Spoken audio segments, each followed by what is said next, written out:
Hey everybody, welcome back to the channel. I hope that this video finds you well wherever you are in the world.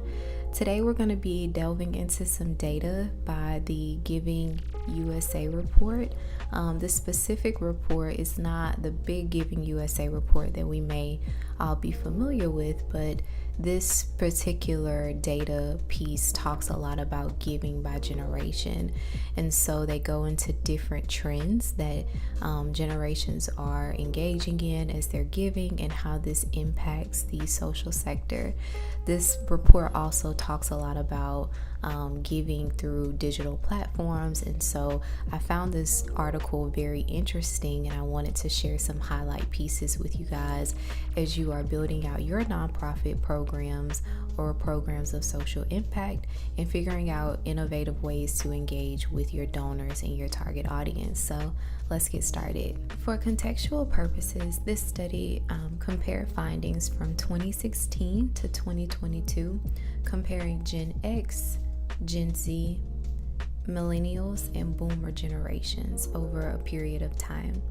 This is a longitudinal study, a strata longitudinal study, meaning that this study has been tracking similar participants broken down into strata or different groups over a selected period of time. So to make some sense of this report and being able to compare it and show some highlighting things and give it to you guys in a palatable way, I'm going to continue this video by looking at my notes on my computer, but also breaking everything down into the categories that made the most sense to me. So the first category is trends of generational giving and engagement.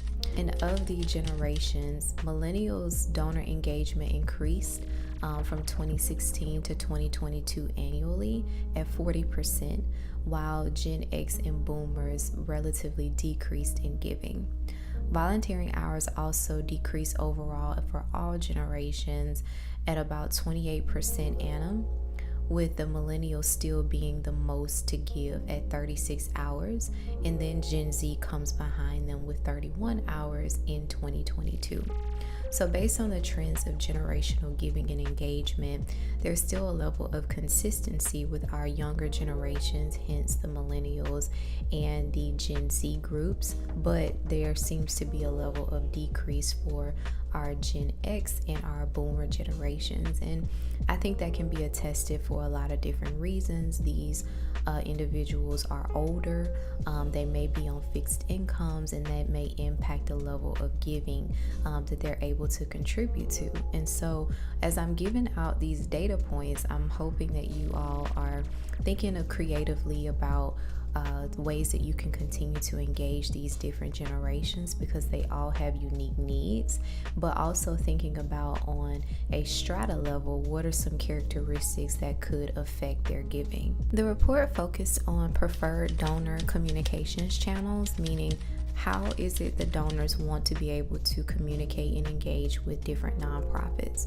And according to the research, younger generations, particularly the millennials and the Gen Zs, will like to hear from the nonprofits they donate to at least monthly. And that can either be through direct mail, a text message, an email, or something related to giving on their website where donors are able to engage and see what the nonprofit is doing. Of these two generations, millennials are the most likely to respond to email and direct mail, and Gen Zs are more likely to respond to mobile-friendly outreaches such as text messaging or sending out a QR code or maybe a listserv via text message. And both groups are using QR codes increasingly. The report did talk about the Gen X and boomers, and they are still engaging in traditional methods of communication channels. So that can be direct mail, that can be listservs via email, but there was an increase in using mobile-friendly forms of outreaches such as the text messaging or sending out different monthly updates and such, but those numbers were still lower. For donor given by organizational type, the report highlighted the top 3 organization types that donors tend to give to. And the top 3 included faith-based organizations or places of worship, medical-based organizations, and environmental and educational organizations. And of these 3, places of faith and places of worship were the ones that people gave to the most across all generations in 2016 and in 2022. So I want to pivot a little bit to talk about 2 particular things that has influenced giving, and that's going to be giving and faith. And then we're going to talk a little bit about giving and technology and how technology has impacted the way donors give. So across all generations, religious activity has increased for our younger people, so the millennials and Gen Z, while they have decreased for our older generations. And this again could be because of them aging out, may wanting to stay at home. We now have factors that have influenced us due to COVID, and just making sure that we're taking safety precautions and not putting ourselves in situations of risk. And so this could be some factors among others as to why our older generations aren't giving and aren't engaging in religious activity as normal. Millennials had the most participation of engaging with their faith both in 2016 and 2022. And in 2022 specifically, millennials engaged at a high level of 67% in comparison to all other generations, Gen Z, Gen X, and Boomers being on the lower side of no more than 48% in 2016 and in 2022. Technology has heavily influenced how all generations give, but what was interesting as I was studying this report is that data findings have reported that cell phone users use their phone over 2,600 times in one day. Those in the top 10 percentile use their phone over 5,400 times in one day. And so though there are donors that still engage with desktop computers, you have your iPad, we see that there is a shift in a trend in mobile-friendly activity.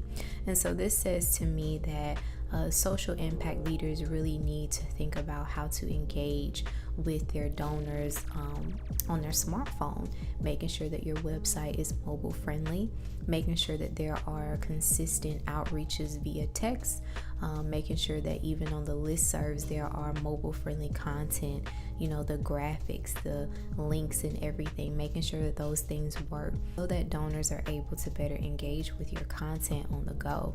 Data has shown that online giving has increased from 2016 to 2022 across all generations, with Gen Z being at a 76% rate and millennials being at an 81% rate, Gen X being at 69% and boomers being at 61%. So a lot of people are still engaging increasingly with online giving options. Donors are increasingly using their smartphones and other forms of technology to donate. There has also been an increase with QR codes in this trend. So having a QR code on your website or on, the projector when you are presenting a presentation, and having everything in one place is really good for those that are wanting to give to your organization. Data reported that donors were prompted to give when they saw something on the charity's website, end quote. So if you have something on your homepage and it's not, bullying people into giving to your organization, but making sure that they're ready to see what you guys need and seeing what programs and services you offer and how they can contribute somewhere that is easily accessible on your website will be very beneficial for your organization. Matching grants is an overwhelmingly popular option for those that are interested in giving, and the top generation that will engage with this the most are millennials. So millennials are heavily influenced by matching grants compared to our other generations that had lower percentage numbers. Interestingly, direct mail remains a viable option for engaging with donors. According to the study, 59% of millennials are most likely to be influenced by direct mail options. Gen Z is at a 45%, and then Gen X and Boomers were at 52%. So those percentage numbers are still relatively high for direct mail. So please do not neglect those options, because there may be a lot of people that do not know how to really engage in social media and engage with online giving, and you don't want to leave those individuals out. So that was an interesting statistic that I found through this report. Giving through social media is more prevalent with our Gen Zers at 42%, but it is increasing along with our millennial groups at a 36% rate. This remains a steady low percentage for our Gen X and Boomers, but for Gen X is at 27% and Boomers is at 11%. A growing form of giving is through text to give, and based on the data in 2022, donors' influence to give online from a text increased across all generations by 2 to 6%.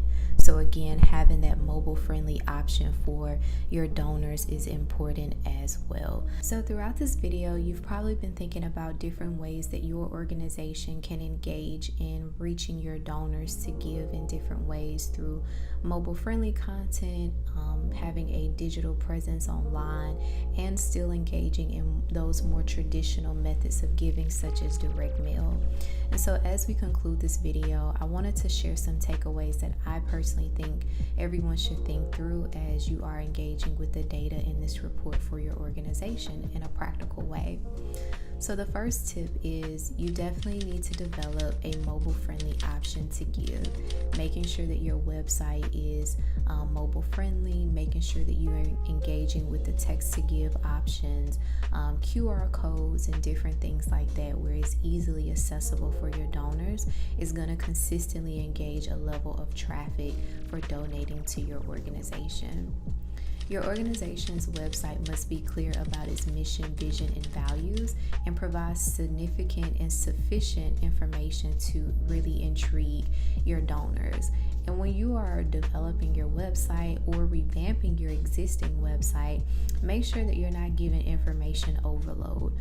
In a personal, experience, as well as engaging with other donors, most times they really don't need to know all of the weeds of what your organization does. They just need to know who you are, what you do, why you do it, and why their money would help propel your organization's mission forward. And based on the data reports, the more that you have this in a accessible manner, whether that be on a landing page or a home page, and it's not tucked away on another sister page, it is more likely for donors to engage with giving to your organization. So it's just something to think about. Your organization's social media presence is necessary. We are growing in an increasingly social media driven society, and so your organization must have a digital presence online. And figuring out what social media mediums are best for your organization will take trial and effort, but having something where you can reach the masses through TikTok, through Facebook, through a lot of the different giving platforms that are specifically made for social impact organizations online. Direct mail is still an optimal way to reach your donors, so don't neglect those traditional options of newsletters. Based on the report, donors would like to hear from their organization or the organizations that they're giving to at least once a month. And so thinking about how you want to strategically send out information to your donors is something for you guys to consider. So you're not neglecting them and ghosting them, but you're not information overloading them to where your emails and direct mail now becomes a form of spam to them. Grant matching programs are popular among donors. Again, I talked about the millennials being those that are more likely to engage in these, but you want to make sure that you're not leaving out Gen X, the Boomers, and Gen Z, because they may be likely to participate as well. And finally, make sure that you communicate with your donors. The way you communicate and the level that you communicate at with your donors says a lot about your organization. You must have a balance, must have strategy in making sure that you don't give information overload to those that are donating to your organization, but let them feel like they're a part of what your organization is doing, and they can see in real time why their dollars matter, why them giving to you is something that you want them to continue to do. And so I know we covered a lot of data in this video. I know that for some people data is not pretty, it's just a lot of overloading information sometimes, but I think that there are practical things that you can consider as you are in the infantry stages of building out your social impact projects, or you do have a nonprofit or you work at a nonprofit and your organization is struggling to figure out how to market and communicate your message to your donors to increase revenue, increase digital presence, increase how people are seeing your message through more traditional methods of giving. So I hope and pray that this video was helpful for you guys, and until next time, try to make the world a better place today.